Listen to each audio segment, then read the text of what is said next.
বন্ধুরা আপনারা দেখতে পাচ্ছেন এখানে আমি পেঁয়াজ কেটে নিয়েছি আর নিয়েছি কিছু কাঁচা লঙ্কা। এই পেঁয়াজ আর কাঁচা লঙ্কা দিয়ে আজকে একটা ইউনিক পরোটা বানাবো। পরোটা তো আমরা অনেকই খেয়েছি, তো আজকে পেঁয়াজ দিয়ে পরোটা কিভাবে বানাবো সেটাই আমরা দেখাবো আমি।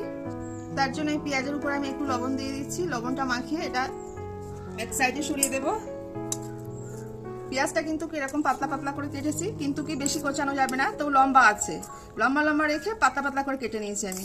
আর এই যে লঙ্কাটাও কেটে নিয়েছি, এটা লবণ মাখিয়ে রেখে দেবো সাইডে। এবার আমি একটা গামলা নিয়ে নিয়েছি, এখানে আটা মাখবো। এই যেরকম চামচের 2 চামচ আমি বড় চামচের আটা নিয়ে নিচ্ছি, 1 চামচ নিয়েছি, আরও 1 চামচ নিয়ে নিলাম। আমি দিয়ে দিচ্ছি কিছুটা জোয়ান, স্বাদ মতো লবণ, একটু সাদা তেল দিয়ে দিচ্ছি। এবার আমি এগুলোকে একসঙ্গে খুব ভালো করে মাখিয়ে নেব। তো আমি আটাটা খুব ভালো করে মেখে নিয়েছি। এবার আমি দিয়ে দিচ্ছি নর্মাল জল, অল্প অল্প করে দিয়ে মেখে নেব আমি। তো আমি এখানে আটাটা খুব ভালো করে মেখে নিয়েছি, তো এটা আমি কিছুক্ষণের জন্য সাইডে রেখে দেবো।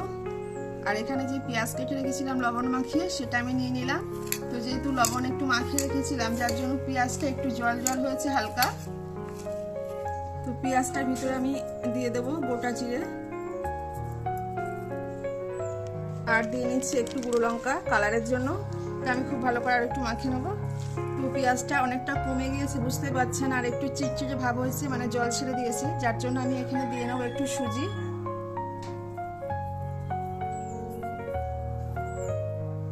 এই সুজি দিয়ে মাখিয়ে নিলে এই যে জলের ভাবটা থাকবে না, আর মানে পরোটাটা অনেকটাই খাস্তা হবে। তো এই পেঁয়াজ মাখাটা আমি একটু সাইডে রেখে দিচ্ছি। এবার রুটি বেলার জন্য বেলুন চাকিটা নিয়ে নিলাম। এই ডোটা আমি নিয়ে আর একটু মেখে নেব। এবার আমি লেচি কেটে নিচ্ছি রুটি করার মতো। তো একটু বেশি করে মানে কাটবো, একটু বড়, যেহেতু এই রুটিটা আমি আবার পরে কেটে দুটো করব, যার জন্য একটু বড় মোটা করে নিতে হবে। এটা আমি রুটি বেলে নেব খুব বড় করে, পাতলা করে। দেখতে পাচ্ছেন আমি কতটা বড় করে রুটি বেলে নিয়েছি আর এরকম পাতলা করে নিয়েছি।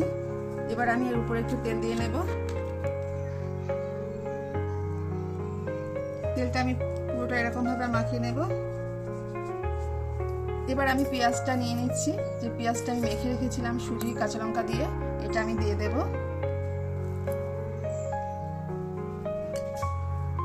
এভাবে পুরোটা একদম ছড়িয়ে ছড়িয়ে বিছিয়ে দেব সুন্দর করে। তো এটা আমি সুন্দর করে একটু টাইট করে রোল করে নেব।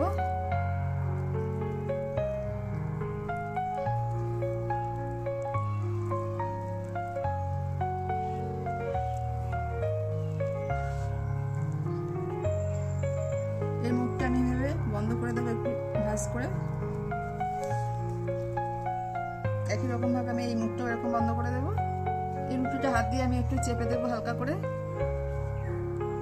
এবার আমি এটা রুটিটার মাঝখান থেকে এভাবে লম্বা করে কেটে নেব।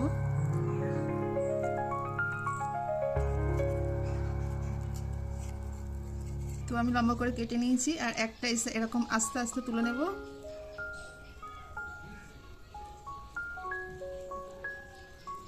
রুটি লম্বা করে দেবো টেনে।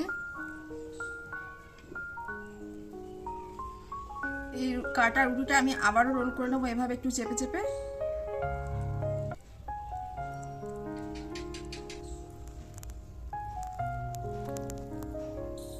অংশটা এভাবে নিয়ে এইভাবে লম্বা করে নিয়ে নিচে একটু চেপে দিয়ে দেব। হাত দিয়ে আমি এভাবে পেঁয়াজগুলো চেপে বসিয়ে দেব।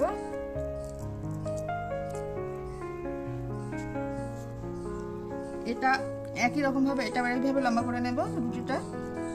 তো আমি একটা রুটি কেটে দুটো করে নিয়েছি, আর এইভাবে গোল করে রোল করে নিয়েছি। আমি বাকি দুটো আছে সেটাও করে নেবো এরকম ভাবে।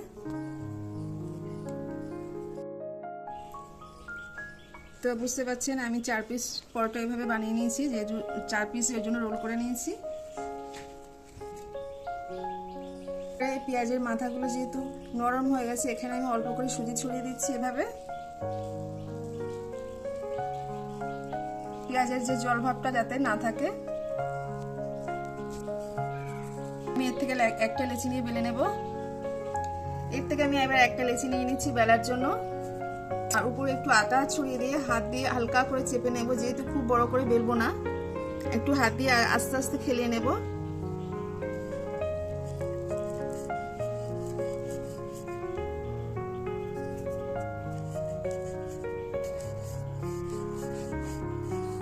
আমি পরোটাটা এরকম সাইজের বেলে নিয়েছি, এর থেকে আর বেশি বড় করবো না, এরকমই রাখবো। তো এগুলো একসঙ্গে বেলে রাখা যাবে না, একটা করেই সেঁকে নেবো আমি। তো আমি পরোটাটা ভাজার জন্য গ্যাসে একটা কড়াই বসিয়েছি, আর একটু তেল দিয়ে নিচ্ছি। কড়াইটা গরম হয়ে গেছে।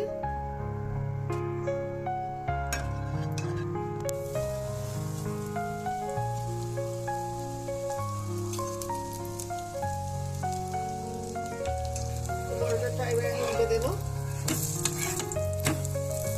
আর যেহেতু পেঁয়াজ দেওয়া, যার জন্য একটু বেশি তেলেই ভাজতে হবে পরোটাটা। আর সুজি দেওয়া আছে, তাহলে বেশি মুচমুচে হবে, খেতে খুব সুন্দর লাগবে।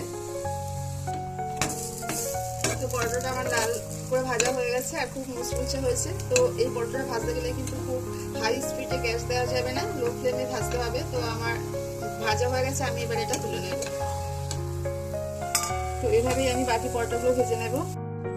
তো দেখুন বন্ধুরা, সমস্ত পরোটাগুলো আমি ভেজে নিয়েছি, কত সুন্দর হয়েছে। তো এভাবে একটু প্লেটে সাজিয়ে নেব।